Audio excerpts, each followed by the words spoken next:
Hello അസ്സലാമു അലൈക്കും. നല്ല ഈസി ആയിട്ട് അതുപോലെ അടിപൊളി ടേസ്റ്റിൽ നമുക്ക് ഉണ്ടാക്കാൻ പറ്റുന്ന ബീഫ് റോസ്റ്റിൻ്റെ റെസിപ്പി ആയിട്ടാണ് കേട്ടോ ഞാൻ വന്നിട്ടുള്ളത്. അപ്പോൾ നമ്മളിത് ഇൻഗ്രീഡിയൻസ് ഒക്കെ റെഡിയാക്കി വെച്ചിട്ടുണ്ട്. നമ്മൾ 1 കിലോ ബീഫിനുള്ള റെസിപ്പിയാണ് കേട്ടോ ഇന്ന് ചെയ്യുന്നത്. അപ്പോൾ നമുക്ക് വീഡിയോയിലോട്ട് കടന്നാലോ. അപ്പോൾ ആദ്യം തന്നെ നമ്മൾ കുക്കറൊന്ന് ചൂടാക്കി എടുക്കാം. നന്നായി ചൂടായി വരുന്ന സമയത്ത് നമ്മൾ 1 കിലോ ബീഫാണ് എടുക്കുന്നത്. അപ്പോൾ ഈ ബീഫ് നമുക്ക് മൊത്തം അതിലേക്ക് ഇട്ട് കൊടുക്കാം.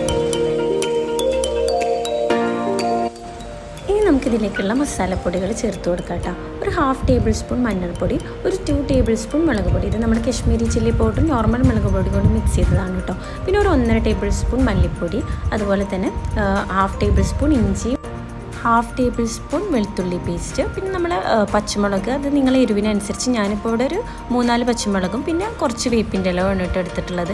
ഇതെല്ലാം ചേർത്തിട്ട് പിന്നെ ആവശ്യത്തിന് ഉപ്പും ചേർത്ത് കൊടുക്കാം. പിന്നെ നമുക്ക് ഒരു 1.5 ടേബിൾ സ്പൂൺ കുരുമുളക് പൊടി, 1.5 ടേബിൾ സ്പൂൺ നമ്മുടെ ഗരം മസാലപ്പൊടി കൂടി ചേർത്ത് കൊടുത്തിട്ടുണ്ട് കേട്ടോ. ഈ ഗരം മസാലപ്പൊടി നമ്മൾ വീട്ടിൽ തന്നെ പൊടിച്ചതാണ്, അതുകൊണ്ട് തന്നെ നല്ലൊരു മണമാണ് ഇട്ടതിന്. ഇനി നമുക്ക് ഇതിലേക്ക് വളരെ കുറച്ച് വെള്ളം ഒന്ന് ആഡ് ചെയ്ത് കൊടുത്തിട്ട് നന്നായിട്ടൊന്ന് മിക്സ് ചെയ്തെടുക്കാം കേട്ടോ. നന്നായി മിക്സ് ചെയ്തതിന് ശേഷം നമുക്കിതൊന്ന് അടച്ച് വെച്ച് ഒന്ന് വിസിൽ വരുത്താം. അപ്പോൾ ഇതിൻ്റെ ബീഫിൻ്റെ വേവിനനുസരിച്ച് നിങ്ങൾക്ക് വിസിൽ വരുത്താവുന്നതാണ് കേട്ടോ. ഞാനിവിടെ ഏറെക്കുറെ ഒരു 8 വിസിലാണ് വരുത്തിയിട്ടുള്ളത്. 8 വിസിൽ വന്നതിന് ശേഷം ബീഫ് നന്നായി വെന്ത് വന്നിട്ടുണ്ട്. പക്ഷേ ഇതിൽ കുറച്ചുകൂടി വെള്ളം വറ്റാനുണ്ട്. അപ്പോൾ നമുക്കിത് തുറന്ന് വെച്ചിട്ട് കുറച്ച് നേരം കൂടി ഇതിൻ്റെ വെള്ളം ഒന്ന് വറ്റിച്ചെടുക്കാൻ അടുത്ത ഗ്യാസിൽ വെച്ചിട്ട് നന്നായിട്ടൊന്ന് വെള്ളം വറ്റുന്നത് വരെ തുറന്ന് വെച്ചൊന്ന് വറ്റിച്ചെടുക്കാം കേട്ടോ. ആ സമയം കൊണ്ട് നമുക്കിതിലേക്കുള്ള ബാക്കി കാര്യങ്ങൾ ചെയ്യാം. ഞാനിപ്പോൾ ഇവിടെ ഒരു ഫ്രൈ പാൻ വെച്ചിട്ടുണ്ട്.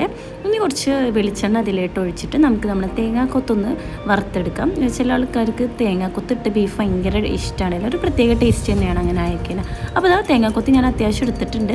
ഇത് നല്ല ഗോൾഡൻ ഒരു ബ്രൗൺ കളർ കിട്ടുന്നത് വരെ നമുക്ക് നന്നായിട്ടൊന്ന് വറുത്തെടുക്കാം കേട്ടോ.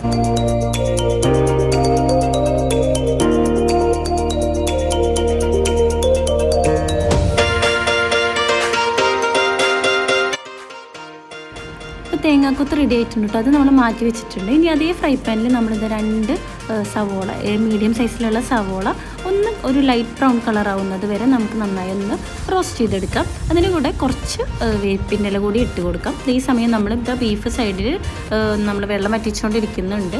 അതേസമയം നമ്മളിതാ സവോള റോസ്റ്റ് ചെയ്യുന്നുണ്ട് കേട്ടോ. അപ്പോൾ കുറച്ച് വേപ്പിൻ്റെ ഇല കൂടി ഇട്ടിട്ട് നമുക്കിതൊരു ലൈറ്റ് ബ്രൗൺ കളർ ആവുന്നത് വരെ ഒന്ന് റോസ്റ്റ് ചെയ്തെടുക്കാം കേട്ടോ. ബീഫ് നല്ല വെള്ളമൊക്കെ വറ്റി കറക്റ്റായിട്ട് വന്നിട്ടുണ്ട്. ഇനി നമുക്ക് ഈ സവാളയിലോട്ട് ഈ ബീഫ് ഇട്ട് കൊടുക്കാം കേട്ടോ. സവാള നല്ല ബ്രൗൺ കളർ ആവാൻ വെയിറ്റ് ചെയ്യണമെന്നില്ല. ഇനി നമുക്ക് ബീഫ് ഇതിലോട്ട് ഇട്ടതിന് ശേഷം കുറച്ച് നേരം കൂടി ഒന്ന് ഫ്രൈ ചെയ്തെടുക്കാനുണ്ട്. അതുകൊണ്ട് ഒരു ലൈറ്റ് ബ്രൗൺ കളറായി കഴിഞ്ഞാൽ തന്നെ നമുക്ക് ഈ ബീഫ് ഇതിലോട്ട് ഇട്ട് കൊടുക്കാം കേട്ടോ.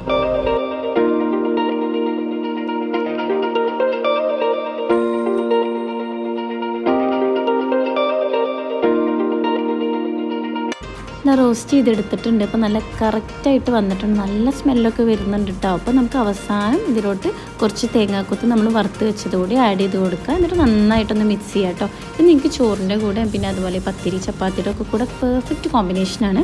നമ്മളിവിടെ ഇതിൻ്റെ കൂടെ കഴിക്കാൻ കുറച്ച് മുട്ടപ്പത്തിരിയാണ് കേട്ടോ ഉണ്ടാക്കിയിട്ടുള്ളത്. അപ്പോൾ റെഡി ആയി വന്നിട്ടുണ്ട്. ഇനി നമുക്കിതൊരു സേവിങ് ഡിഷിലോട്ട് മാറ്റാം കേട്ടോ. നല്ല അടിപൊളി ടേസ്റ്റാണ്, എല്ലാവരും ചെയ്ത് നോക്കണേ. ഇത് നമ്മളൊന്ന് ഗാർണിഷ് ചെയ്യാൻ കുറച്ച് പച്ചമുളകും അതുപോലെ വേപ്പിൻ്റെ ഇല ഒന്ന് വറുത്തെടുത്ത് അതിൻ്റെ മുകളിൽ ഇട്ടിട്ടുണ്ട്. മുട്ടപ്പത്തിരി റെഡി ആയിട്ടുണ്ട് കേട്ടോ. അപ്പോൾ എന്തായാലും എല്ലാവരും വീഡിയോ ലൈക്ക് ചെയ്യാൻ മറക്കരുത്.